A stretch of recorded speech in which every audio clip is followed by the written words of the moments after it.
I'm Max from I'm Canada. Sujy from Thailand. And Eurovision is coming very, very soon. For us, it's April 27, 3:30 p.m. So it's coming in a week or two. 2 weeks, I think, right? Wow. Eurovision? Yes. So for the occasion, we're going to react to, I don't know how to pronounce their name again. KAJ?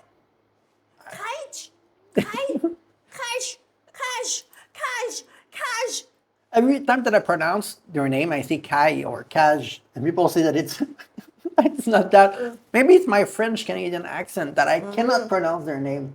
So anyway, by the Alan Max YouTube channel, it's more like some kind of documentary explanation about the band. Usually we react their song, but now it's more like their story, I guess. So it's gonna be very interesting. I know that KAJ is the initial of their name. Kevin, and I don't remember the other two, I think.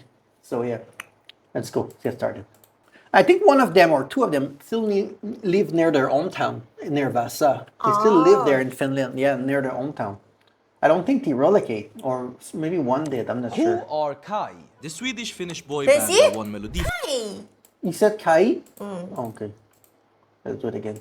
Who are KAJ? The Swedish-Finnish boy Who are band that won Melody KAJ? Festival in 2025 with a song about bathing in the sauna. The victory that brought Eurovision winner Måns Zelmerlöw to tears while earning a record of 4.3 million votes, the most amount of votes ever in Melody Festivalen history. But who are these three Finnish musketeers? Where did they come from and how did they end up representing Sweden at the Eurovision? KAJ consists of three childhood best friends: Kevin Holmström, Axel Åhman, and Jakob Norgård. Oh, Similar to Axel ABBA, every member's and first Jakob. letter is part of the Yes. band name. K stands for Kevin, A stands for Axel, J stands for Jakob. As kids, they played on the same football team, never knowing that their paths would cross again in middle school. But when they reunited as students, it was like no time had passed. Bonded by their love for music and comedy, they became the class clowns. Always cracking jokes, pushing boundaries, and making sure their classmates have a good laugh. Being young rebels wasn't just a phase, it was who they were. Living in a quiet small town like Vörå, you don't easily find new people to make friends with. So when you find good ones, you stick by them. And they did. In 2009, when they were just 15 and 16 years old, their friends launched a YouTube channel called KAJ Filmer. Wow, Their they vision was were quite 15 and simple. Post whatever 16. they found funny. Whether it was a random cooking video, goofy skits, or even their first ever song, Fisken Gunnar. A quirky tune about a fish leaving Finland for a better life, only to end up in Japan as sushi. They had a unique and edgy humor played on representing the Nordic culture, but also embracing its stereotypes. There wasn't a large abundance of original Finnish creators online, so KAJ would set that stage quite early. 5 years later, in 2014, they would step it up and announce their first ever theater show. The plan was to have free shows in the smallest venue they could get a hold of and hopefully sell enough tickets to make it go around. What they didn't expect was that after the announcement, the shows would be cancelled. It was actually because now they were going to do 24 sold-out shows in the largest venue at the Vasa Theater. None of them could have believed these news. The word had gotten out. KAJ was a sensation, delivering a spectacular performance that combined gospel music, cultural dance, witty humor, emotional acting, and much more. It was as if each band member completed each other's weaknesses, acting like yin and yang on stage, passing the ball to each other, and making the whole audience go wild at the same time. That summer, KAJ would release their biggest hit yet. YOLO e ya yo yolo ya no. It's quite a mouthful, but it We means, reacted to well, this one. I sure am Yeah. YOLO, I am. It's a the song one about where, a middle-aged Axel is this guy, the woman, right? Is this one? Yeah. This one? And you Sujy understood the story. I didn't understand when you were listening to it. man that wants to feel young and hip again. This was still 2014, mind you, when people were playing Flappy Bird and using an iPhone 4S. The song quickly gained popularity in Vörå and the rest of Swedish Finland. Yeah, in Vara. Swedish Finland is a Vara. region Not of Finland Vasa. where Swedish is spoken, but with a distinct Finnish accent. This was KAJ's target audience. For the group, it was video. important to use their accent in their songs, setting themselves apart in a way Axel. others couldn't. By proudly embracing their heritage, the Swedish Finns adored the trio and felt they finally had someone to root for. But even with this domestic success, the band was still busy with real-life jobs and family responsibilities. Kevin worked as an audio engineer, Axel was an author and journalist, and it wasn't until 2018 where they could work KAJ full-time and depend on the band for a living. Because this would be the year that KAJ would take it to the next level, announcing their first ever musical, Gambe Mark. This musical era would continue with high success. In 2019, they would try a different project. That was a whole musical. We reacted to a few songs from this musical, but we did not react to the full show uninterrupted. It's probably a long show, but they have a lot of different comedic songs in that. Like this one, for example. releasing the album Born to Burn under another Born artist name, to Bird Burn? Jones. At the same time, they would celebrate their 10-year anniversary since beginning on YouTube with a sold-out arena show. After the massive success of Gambemark in 2021, they warmed up for the next musical, Botnia Paradise, which broke even bigger audience records and received critical I've not acclaim. seen This this one. set the bar quite high, even for KAJ. And the coming years wouldn't be as high tempo as before. Axel got quite busy with his own career as an author, releasing both children's books as Smuggler and Skatt and novels like Klein. But it wasn't until 2024 the band had to find their footing again and make the next big move. For a long time, they had their eyes on the neighboring country in which they speak of the same tongue, Sweden. A dream of entering the Swedish market made sense, since their music was practically already in Swedish but with a Finnish. Yeah. They were most known in Finland from people that speak Swedish in Finland. They were not that known from people that speak Finnish. So they're like, well, we're going to try Melodifestivalen because people that like us in Finland speak Swedish. So why not the Swedish people in Sweden will love us too, you know? I think that's a good idea. I think thankfully they were big on. Every year, Melodifestivalen, out of like 30 contestants, there's at least 10 that are like new that you have not heard much about before. So for us, it was one of them, you know, kind of. Kind of me. Strong accent. And an opportunity arose that would change the trajectory of KAJ's future.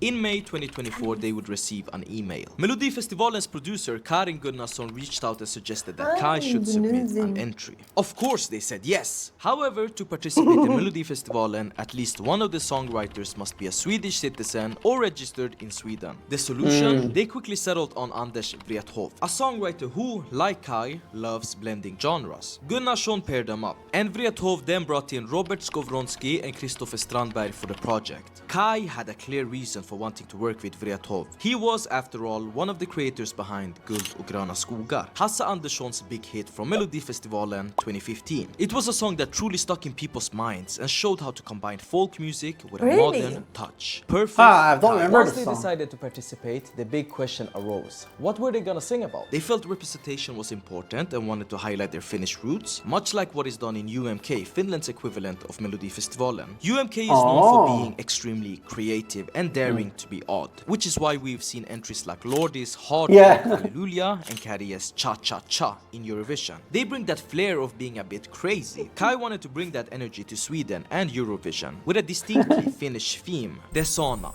So why the Sauna! The sauna is something the whole world associates with Finland. A tradition that has existed for over 2,000 years. Making a humorous song about the sauna felt like a genius idea, and they were surprised no one had done it before. But Bara Bada Bastu actually has a longer history to it, dating back all the way to 2018. Back in 2018, Axel wrote the novel Bastutronen, or in English, The Sauna Throne, where a young man steps into the hierarchy of the sauna without understanding the rules. Where the honor seat is reserved for the strong men who throw water on the rocks, while the lower bench is reserved for the weak, children, Swedes, and the elderly. The novel both marked and celebrated Finland-Swedish traditions, and now it became the foundation for KAJ's Melodifestivalen entry. By the end of August, just a few weeks before Melodifestivalen's deadline on September 13, the song was ready. Bara Bada Bastu became an official entry and was selected by the jury. With the song, KAJ stepped into the spotlight of Melodifestivalen. Although they had one big issue. KAJ has always had a signature color, green. It was visible on album covers, clothing, and their entire aesthetic. But when KAJ dominated Eurovision with the same color in 2023, the guys realized it was time to switch things up, and instead opted for a darker, more elegant look. They would wear suits and trousers as a tribute to the work life and becoming older, or as they would call it, Karar I arbet, which translates to men at work. KAJ participated in the fourth semi-final in Malmö. This semi-final would be decided by a public vote in 2 rounds. Bara Bada Bastu received the second highest score and ultimately advanced to the final, after Måns Zelmerlöw secured his expected first place. But I don't think Måns was ready for KAJ to advance. I believe KAJ was underestimated, especially by the other participants. They weren't exactly well known in Sweden, and humor isn't exactly known to work in Melodifestivalen. So it was a total... Yeah, I've said it before, the fact that the final of Melodifestivalen was a few weeks after this. So people had time to really get obsessed with this song. Yes, of course. If the final had been 1 week after, I think the result might have been different. But people could not stop listening to this song for weeks after, before the final. I think it helped them to not be the last like eat six to not be the last one. So Yeah. So shocked that they even made it through. Suddenly, everything became serious. Their hometown of Vero rallied behind them. Cars were decorated Vero? with stickers, and there was even talk of erecting a statue in their honor. Now, they couldn't let their roots down. Finland-Sweden had finally been heard and recognized. The song would garner buzz across Sweden. Towards the end of Melodifestivalen, the tide began to turn. It spread like wildfire and went viral even in countries like India and the Philippines. Bara Bara Bastu was suddenly streamed twice as much in Sweden as Måns' song Revolution, and the odds would skyrocket. A KAJ fever was about to break out right before the final, a total nightmare for Selma Löw. KAJ had become a cult favorite in Finland for over a decade, but now it was clear. If they went to Eurovision, they could go from regional heroes to international superstars. This was the moment when Vero would have his chance of being put on the world map. In the final week before the final, the odds of KAJ winning rose to second place. And the media started a feud between Måns and KAJ. Måns as the obvious Melodifestivalen winner that comes with the polished pop song that's expected from Sweden, perfect for international radio and sung in English. That was and a KAJ, the weird big Finnish fight underdog in that the had the final. local people on their side, but also break the curse of Sweden only sending English songs to Eurovision and having something cultural and spoken in the Swedish language. It was obvious KAJ would win the public vote, but the chance of Måns winning was still number one because yeah, because look, it's been a long time since Anak won Melodifestivalen and sing in Sweden in Eurovision. Even in 2004 and a few other times when they won, like Lena Philipsson, when she won singing in Swedish, then she went to Eurovision and she sang in English. She changed her language after the show, like she changed the language. She decided to sing in her language. So this would have been the first time in a long time that they sing in Swedish. We know that they were going to sing in Swedish after, but so they were not sure that the jury were going to vote for them due to that and just the style in general.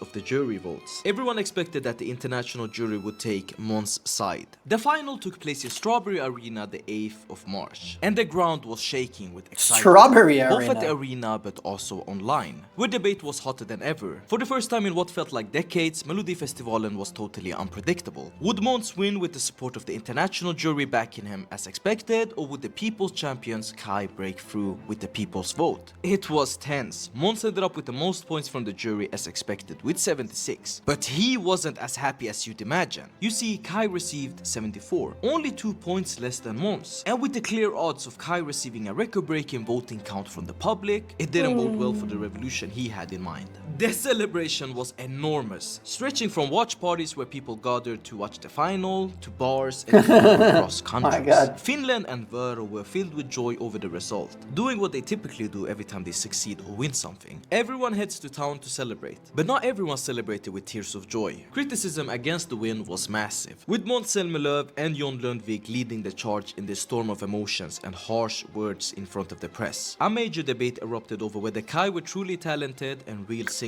Not just Måns, John Lundvik, but also Clara, the blonde Yeah. girl, and others. It's feel like every contestant were sour grape about them winning because of the. Sweden has a tradition to send like, I don't know, safe act. Not safe, but like in a certain way, like it's like traditional Eurovision for them. And now they go outside the bar, and a lot of people, like Clara, have tried to qualify for like 5 times or something. Wow. So she was like upset. John Ludwig participated before. He was upset too. Mouse is like was expected to win. He was upset. So a lot of people were upset. And maybe their opinion changed now, but.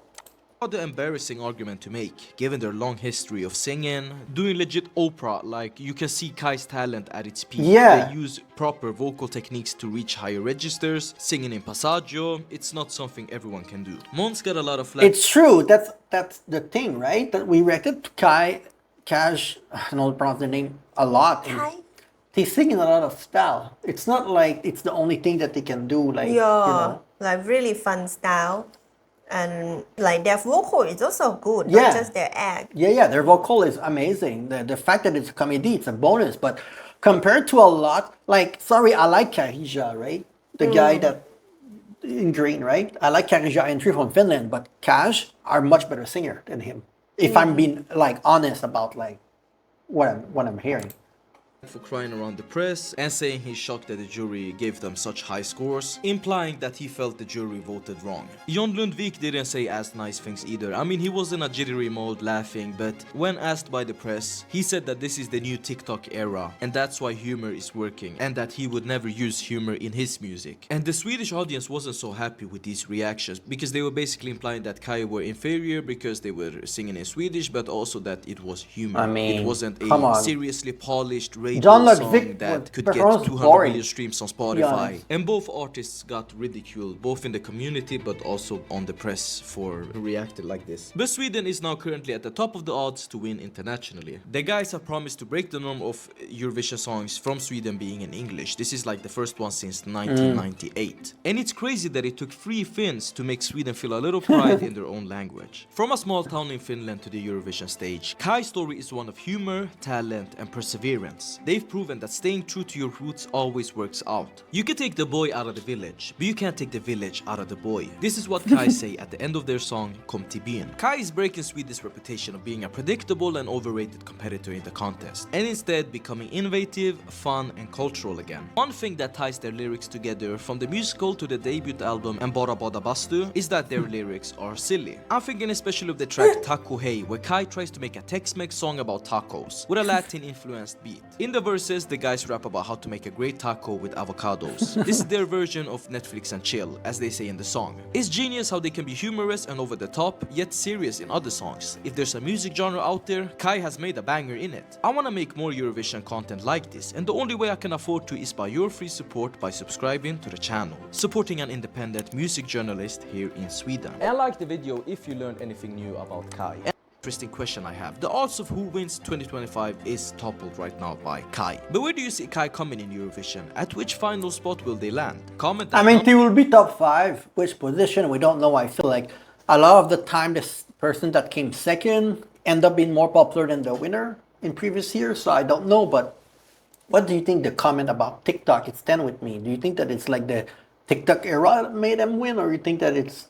Well, for me, TikTok is really quick and it can access to a lot of people. That means the song can go viral. Then when the song go viral, people will know them more.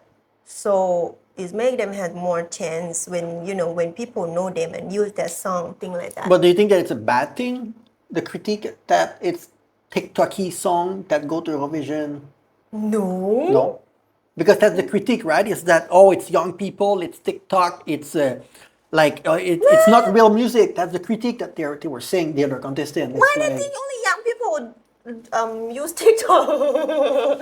No way. That's a good point. Yeah. I guess it's sometime why I'm asking you that is because I'm a millennial. I'm 39. I'm around Mount's age. I've never used TikTok, but I don't think that it's a TikTok song. I never saw this as such. You know. To be honest, like for me, right? Because I'm on TikTok a lot. Like for everything, and whatever song that on TikTok that people using, it will make that song go viral. Even the old song, if people use it this day, it will come back. Thing like that. So, and especially like if you're big, was it influencer or big, very famous people use it, is even gonna make that song more famous. But I don't think they won because of TikTok or because it's a song that people can sing again or remix on TikTok. I think it's more because I think the whole performance was memorable. I think more than being on TikTok because there's other acts in other countries that are similar that didn't go through. Yeah. And it's not like Sweden send an act like this every year. It's the first time since I can remember that they send an act like this. Like that song, right? Was it Hero Carly? By, Even this year, I still heard about it on TikTok. yeah, Hero Are Calling by because- Smash Into Pieces. Yeah, because the theme and everything is really like fit with a lot of situation. And they didn't win. No, but that song is even, you know, it's really rare, right? That Asian people watching I mean, look. that song. Oh, it's rare for Asian people to like that kind of song, but they like it. Yeah, You are calling? No, I mean like to know them. Oh, thing to like know, that. but people know. But you know, we can say that Marcus and Martinez are much more for younger people than them. Yeah, true. And Marcus and Martinez, they beat, I don't remember, the two guy, right? Were more fun at second place, and they beat smashed into pieces. So I would say so. I think we need to see next year and the year after to see if it's a trend. That this Yeah. kind of act will always win in Sweden. I don't think that. I think it's a one time, and next year we're gonna be back to the normal, or maybe not. But I think it doesn't mean much, in my opinion. So anyway, that was a nice video. Let us know what you think. It's really soon, so yes, we're gonna react to the finale actually. See you very soon.